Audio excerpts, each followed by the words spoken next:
सभी स्टूडेंट्स और साथियों को नमस्कार। स्वागत है आपका आपके अपने YouTube channel chemistry and GK Shashi Sidana पर। साथियों, रसायन विज्ञान के महासंग्राम और ऑब्जेक्टिव सीरीज के अंदर हम आज आपके बीच जो चैप्टर डिस्कस कर रहे हैं, जैव अणु, लेसन नंबर 14। जैव अणु बायोमोलिक्यूल, इस चैप्टर के बारे में बता दूं मैं आपको, आपके 3 ही प्रश्न इस चैप्टर में से आने हैं और तीनों के तीनों जो है वो वस्तुनिष्ठ प्रश्न, ऑब्जेक्टिव क्वेश्चन आने हैं। तीनों क्वेश्चन एक एक नंबर के आने हैं, तो यानी टोटल 3 नंबर का आपका ये चैप्टर है। और इसी ऑब्जेक्टिव क्वेश्चंस को लेकर आज हम 30 क्वेश्चन इसके डिस्कस कर रहे हैं।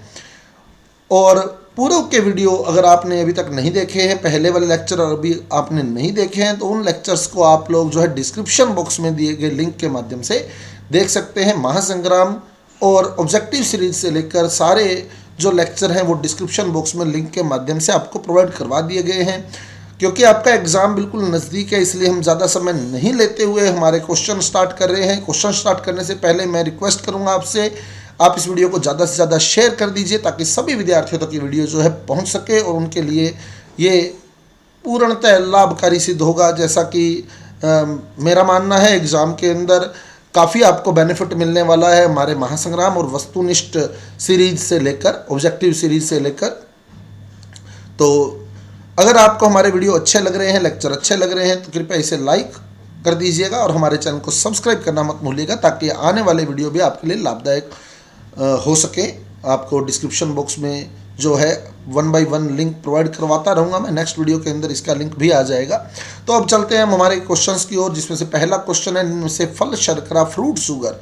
फ्रूट शुगर जो है वो फ्रक्टोज को कहा जाता है। फ्रूट शुगर, फ्रक्टोज को निम्न में से कीटोहेक्सोज का उदाहरण है। कीटोहेक्सोज, कीटो मतलब जिसमें कीटोन ग्रुप है, कीटोन ग्रुप, हेक्स मतलब जिसमें 6 कार्बन है, और ओज मतलब शर्करा है। तो 6 कार्बन वाली कीटोन शर्करा जो होती है वो फ्रक्टोज होती है, इसमें कीटोन ग्रुप होता है। ग्लूकोज की संरचना के संदर्भ में सत्य कथन है। तो ग्लूकोज की संरचना में एक एल्डिहाइड समूह होता है और 5 OH लगे होते हैं, जिसमें से 4 OH जो होते हैं वो द्वितीयक और एक एल्कोहलिक ग्रुप जो होता है वो प्राथमिक होता है। आप ग्लूकोज की संरचना बनाएंगे तो ये CHO, ये CHOH, ये COH, CHOH, CHOH, CH2OH। तो ये एल्डिहाइड समूह हो गया। ये प्राथमिक अल्कोहल हो गया क्योंकि OH जिस कार्बन से जुड़ा है वो आगे एक ही कार्बन से जुड़ा है। ये सारे चारों के चारों द्वितीयक कार्बन है। तो 4 द्वितीयक अल्कोहल है, एक प्राथमिक अल्कोहल है और एक एल्डिहाइड है। तो इसमें पहले ऑप्शन कहता है 3 द्वितीयक अल्कोहल, एक प्राथमिक अल्कोहल। तो ये तो वैसे ही गलत हो गया क्योंकि 4 ही अल्कोहल बता रहा है ये तो 4 ही अल्कोहल हुए, 3 द्वितीयक और एक प्राथमिक, जबकि 5 OH होते हैं। अगला ऑप्शन भी आपका गलत हो गया क्योंकि इसमें भी एक प्राथमिक अल्कोहल और 3 द्वितीयक अल्कोहल यानी 4 OH बताए जा रहे हैं।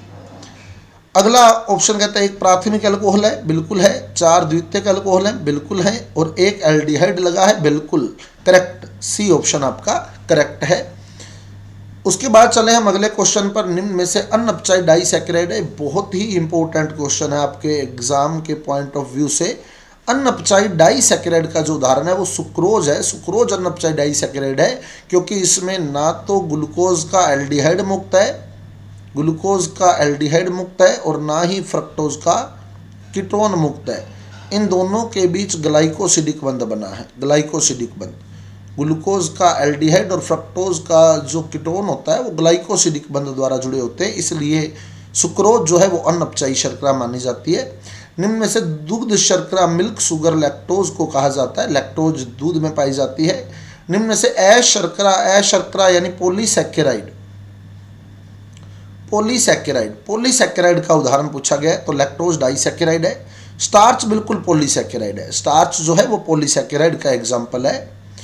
अगला क्वेश्चन कहता है निम्न शर्कराओं के संबंध में सही कथन है। 2 शर्कराएं आपको दी गई हैं, इससे सही कथन आपसे इसका पूछा गया। एक शर्करा X है, एक Y है। एक X और एक Y शर्करा आपको दी गई है। तो अब देखते हैं हम इसका क्या इसका कथन आता है। तो ये ग्लूकोज बना है और ये फ्रक्टोज बना है। ग्लूकोज और फ्रक्टोज, इसमें ग्लूकोज का एल्डिहाइड समूह फ्रक्टोज के कीटोन समूह के साथ, ग्लूकोज का एल्डिहाइड समूह फ्रक्टोज के कीटोन समूह के साथ बंध बना रखा है। तो जब ग्लूकोज का एल्डिहाइड और फ्रक्टोज का कीटोन जुड़ गया तो यानी ये सुक्रोज होगी, और सुक्रोज जो है वो अनअपचायी है, तो X अनअपचायी है। अब अगला जो आपको दे रखा है वो आपके पास ये भी ग्लूकोज, ये हो गई आपके पास मैनोज, ये OH ऊपर आएगा। खैर अपने तो यही देखना है, इसका एल्डिहाइड मुक्त पड़ा है, 1 नंबर कार्बन फ्री पड़ा है, ग्लाइकोसिडिक बंध में नहीं गया। ग्लाइकोसिडिक बंध में इसका चौथा कार्बन और इसका पहला कार्बन गया है, तो इसका पहला यानी एल्डिहाइड मुक्त रह गया। जब एल्डिहाइड मुक्त रह गया तो ये अपचायी हो गई, Y जो है वो अपचायी शर्करा है। तो X अनअपचायी है और Y अपचायी है, तो पहला ऑप्शन आपका करेक्ट आएगा, X अपचायी और Y अनअपचायी। अगला कहता है सेलुलोज के जल अपठन से प्राप्त होता है। तो सेलुलोज जो है वो बीटा ग्लूकोज का बहुलक है, तो सेलुलोज के जल अपठन से बीटा ग्लूकोज प्राप्त होता है। अगला क्वेश्चन, निम्न में से कौन सी अभिक्रिया ग्लूकोज में कार्बोनिल समूह की पुष्टि करती है? तो एक तो हाइड्रोजन साइनाइड के साथ अभिक्रिया और एक हाइड्रोक्सिल एमीन के साथ अभिक्रिया। ये दो अभिक्रियाएं जो है ग्लूकोज में कार्बोनिल समूह की पुष्टि करती है। हाइड्रोजन साइनाइड और NH2OH यानी हाइड्रोक्सिल अमीन में से जो ऑप्शन आपको दिया है वो आपका करेक्ट ऑप्शन है सी, हाइड्रोक्सिल अमीन आपको दिया है सी के अंदर। अगला क्वेश्चन, निम्न में से कौन सी अभिक्रिया ग्लूकोज में प्राथमिक अल्कोहल समूह की पुष्टि करती है? तो प्राथमिक अल्कोहल पुष्टि होती है सांद्र HNO3 के साथ अभिक्रिया द्वारा, जिसमें एक द्विक्षारीय अम्ल सैकेरिक अम्ल बनता है, सैकेरिक अम्ल। तो सांद्र HNO3 के साथ अभिक्रिया जो है वो प्राथमिक अल्कोहल समूह की पुष्टि करती है। अगला क्वेश्चन, अल्फा ग्लूकोज की सही संरचना है, अल्फा ग्लूकोज की सही संरचना है। तो अल्फा ग्लूकोज जो है आपके पास यहाँ ध्यान रखिएगा, ए ऑप्शन जो आपको दिया है यहाँ ऑक्सीजन नहीं लगा हुआ है इसलिए गलत हो गया, ठीक है। Same to same B option में भी यहाँ ऑक्सीजन नहीं लगा है तो इसको भी गलत हो गया, ये भी, इसको देखने की जरूरत नहीं है आपको। अब यहाँ ऑक्सीजन यहाँ ऑक्सीजन लगा है तो इसको आप चेक करें बिल्कुल। तो ये फर्स्ट कार्बन HOH सही है, दूसरा HOH सही है, तीसरा OH सही है, तो बिल्कुल आपका सी ऑप्शन करेक्ट है, सी ऑप्शन आपका करेक्ट है। डी ऑप्शन के अंदर यहाँ दोनों H लगा दिए हैं जबकि एक OH आना चाहिए, तो डी ऑप्शन आपका रॉन्ग है, सी ऑप्शन आपका यहाँ करेक्ट है, अल्फा ग्लूकोज। निम्न में से ग्लूकोज और फ्रक्टोज में उपस्थित वल्य, यहाँ वल्य आएगा, ग्लूकोज और फ्रक्टोज में उपस्थित वल्य है।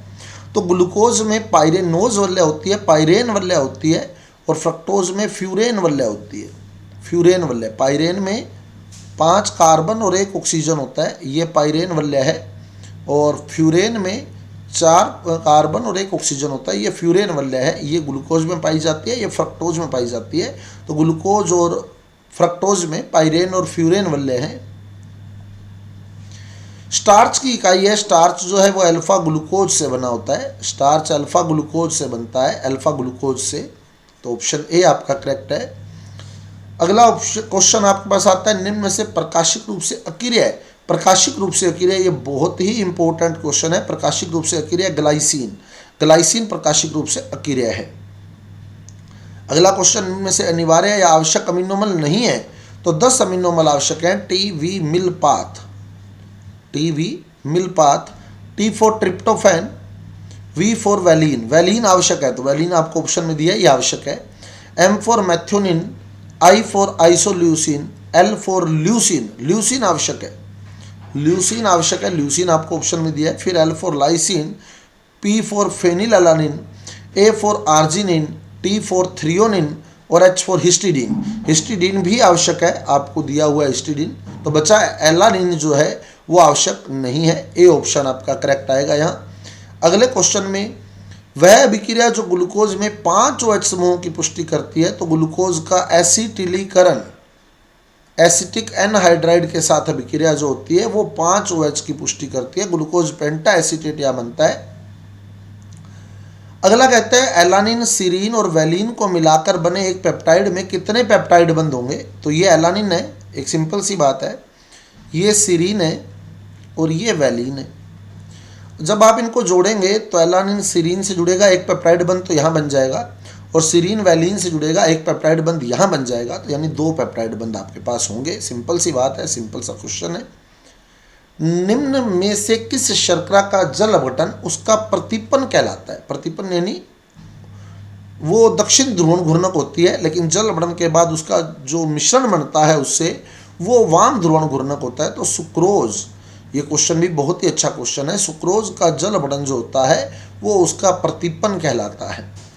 फिर प्रोटीन के विकृतीकरण के दौरान कौन सी संरचना प्रभावित नहीं होती? तो प्रोटीन के विकृतीकरण के दौरान फोल्ड एंड लूप जो होते हैं वो खुल जाते हैं, बंध टूट जाते हैं, तो उसकी प्राथमिक संरचना जो होती है वो अप्रभावित रहती है। ये प्राथमिक है, द्वितीयक में फोल्ड आ जाते हैं, ये फोल्ड खुल जाते हैं, तृतीयक और फोल्डेड हो जाती है, चतुष्क और फोल्डेड होती है, प्राथमिक जो होती है वो अप्रभावित रहती है, क्योंकि विकृतीकरण के दौरान द्वितीयक, तृतीयक और चतुष्क संरचनाएं टूट जाती है। डीएनए में पाई जाने वाली शर्करा है, तो डीएनए में बीटा रूप होता है, पहली चीज ये ध्यान रखिएगा। तो अल्फा वाला क्वेश्चन ऑप्शन तो वैसे ही गलत हो गया, बीटा विन्यास है। अब ऑक्सीजन जो होता है वो 2 नंबर से निकलता है, ऑक्सीजन 2 नंबर से निकलता है।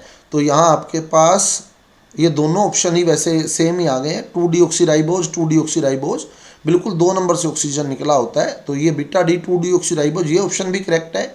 यहाँ 3-डीऑक्सीराइबोज होता अगर ऑप्शन मैं यहाँ से सेट करना चाहता था, लेकिन वो बाई चांस प्रिंटिंग मिस्टेक हो गई है। 2-डीऑक्सीराइबोज ये करेक्ट है, बीटा डी 2-डीऑक्सीराइबोज। अगले क्वेश्चन पर चलते हैं हम लोग। वह रासायनिक अभिक्रिया जो ग्लूकोज में 6 कार्बन के सीधी श्रृंखला में होने की पुष्टि करती है, तो HI के साथ अभिक्रिया एन हेक्सेन का बनना ये सिद्ध करता है कि ग्लूकोज में 6 कार्बन सीधी श्रृंखला में लगे हैं। अगला क्वेश्चन, जल विलेय विटामिन है, तो A, D, E और K ये तो होते हैं वसा में विलेय, B और C होते हैं जल में विलेय। अब ऑप्शन आपको B दिया हुआ है, तो B करेक्ट है। निम्न में से कौन से विटामिन का संचय शरीर में नहीं होता? जो जल में घुल जाते हैं उनका संचय शरीर में नहीं होता, क्योंकि वो मूत्र द्वारा उत्सर्जित हो जाते हैं। तो इस आधार पर बी और सी आपके करेक्ट ऑप्शन रहेंगे। अभी बी दिया हो तो बी करेक्ट है। वह अभिक्रिया जो ग्लूकोज में एल्डिहाइड की पुष्टि करती है, तो ब्रोमीन जल के साथ अभिक्रिया जो होती है वो ग्लूकोज में एल्डिहाइड समूह की पुष्टि करती है। यहाँ ग्लूकोनिक अम्ल का बनना यह साबित करता है कि ग्लूकोज में एल्डिहाइड समूह लगा है, ग्लूकोनिक अम्ल बनता है यहाँ। कौन से विटामिन की कमी से रात्रि अंधता, नाइट ब्लाइंडनेस उत्पन्न होती है? नाइट ब्लाइंडनेस, तो विटामिन ए की कमी से रात्रि अंधता, नाइट ब्लाइंडनेस उत्पन्न होती है। निम्न में से कौन सा नाइट्रोजन क्षारक आरएनए में नहीं पाया जाता? तो आरएनए में जो नहीं पाया जाता वो है थाइमिन। थाइमिन सिर्फ डीएनए में होता है, आरएनए में नहीं होता। निम्न में से एक प्यूरिन है, प्यूरिन के एग्जाम्पल जो है एडिनिन और गवानिन है, एडिनिन और गवानिन। तो यहाँ आप ऑप्शन देख लीजिएगा, एडिनिन आपको दिया हुआ है, तो करेक्ट आंसर आपका एडिनिन आएगा। अगला क्वेश्चन, निम्न में से कौन सा विटामिन प्रनाशी रक्त अल्पता उत्पन्न करता है? तो परनीशियस एनीमिया जो कोज करता है वो है विटामिन B12। कोबाल्ट का संकुल है, ये भी ध्यान रखिएगा, ये कोबाल्ट का संकुल है विटामिन B12, तो परनाशी एनीमिया विटामिन B12। निम्न में से पेंटोज शर्करा का उदाहरण है, पेंटोज मतलब जिसमें 5 कार्बन लगे हैं, तो वो राइबोज है, पेंटोज का उदाहरण राइबोज। निम्न में से एक मोनोसैकेराइड नहीं है, मोनोसैकेराइड नहीं है, तो ग्लूकोज मोनोसैकेराइड है, फ्रक्टोज मोनोसैकेराइड है, राइबोज भी मोनोसैकेराइड है, माल्टोज जो है वो डाइसैकेराइड का एग्जाम्पल है, तो माल्टोज जो है वो डाइसैकेराइड है, तो मोनोसैकेराइड नहीं है, माल्टोज मोनोसैकेराइड नहीं है। तो ये थे स्टूडेंट आपके जैव अणु के 30 क्वेश्चन। और अगर आपको हमारे क्वेश्चन अच्छे लग रहे हैं, हमारे वीडियो आपके लिए बेनिफिशियल लग रहे हैं, हमारे लेक्चर आपको लग रहा है कि आपको फ़ायदा देने वाले हैं, तो कृपया इन वीडियोस को, इन लेक्चर्स को ज़्यादा से ज़्यादा अपने साथियों तक पहुंचाइए, लाइक कीजिए और हमारे चैनल को सब्सक्राइब करना मत भूलिए। आगे वाले वीडियो आपको जो है आपको नोटिफिकेशन बॉक्स में मिलने वाले हैं, और बहुत जल्द हम 12th के लिए लैब असिस्टेंट का कोर्स भी लेकर आ रहे हैं, तो इसलिए आप हमारे साथ जुड़े रहिएगा, सभी साथियों तक ये वीडियो पहुँचाएगा। तो नेक्स्ट वीडियो में मिलते हैं अगले लेक्चर के साथ। धन्यवाद।